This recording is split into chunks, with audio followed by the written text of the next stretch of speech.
कर्ण द्वापर युग के महान योद्धा में से एक थे, लेकिन उनको मिला श्राप उनकी मौत का कारण बन गया। कर्ण को उनके जीवन काल में 2 श्राप मिले थे। उन्हें पहला श्राप उनके गुरु भगवान परशुराम ने दिया था, जबकि दूसरा श्राप एक ब्राह्मण ने दिया था। कर्ण को बचपन से ही धनुर्धर बनने की चाहता थी, लेकिन सूत पुत्र होने के कारण कोई उन्हें शिक्षा नहीं देता था।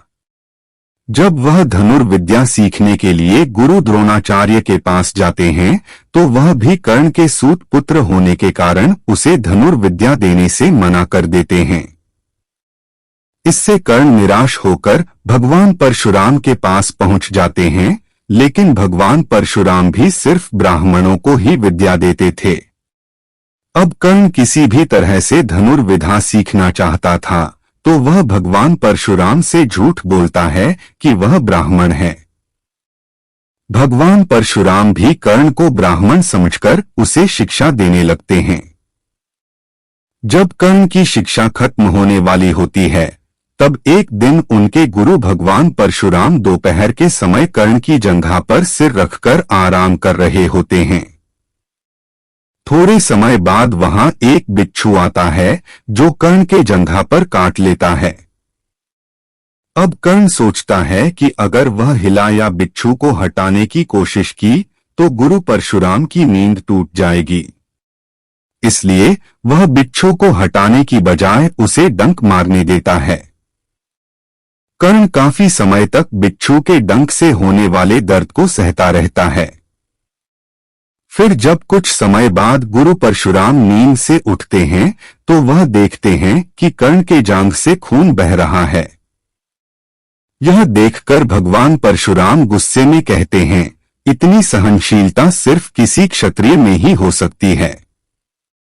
तुमने मुझसे झूठ बोलकर ज्ञान हासिल किया है, इसलिए मैं तुम्हें श्राप देता हूं कि जब भी तुम्हें मेरी दी हुई विद्या की सबसे ज्यादा जरूरत होगी, उस समय वह काम नहीं आएगी। इससे निराश होकर कर्ण अपने गुरु से कहता है कि वह स्वयं नहीं जानता कि वह किस वंश और कुल का है। ऐसे में वह सारी बातें अपने गुरु परशुराम को बताते हैं। यह जानने के बाद भगवान परशुराम को श्राप देने पर पछतावा होता है, लेकिन दिया हुआ श्राप वापस नहीं लिया जा सकता था।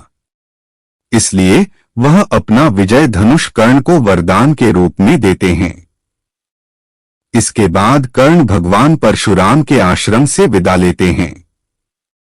इस घटना के कुछ वर्षों बाद एक दिन कर्ण जंगल में किसी अत्याचारी राक्षस का पीछे रहे होते हैं।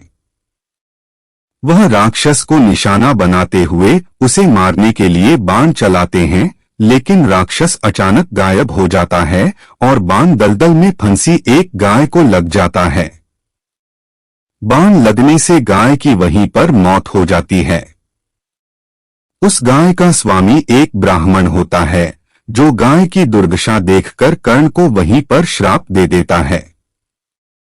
श्राप में ब्राह्मण कहता है कि जिस तरह तुमने एक असहाय गाय को मारा है, ठीक उसी तरह ही एक दिन तुम्हारी भी मृत्यु होगी। आगे चलकर इन दोनों श्राप का प्रभाव महाभारत के युद्ध में नजर आया।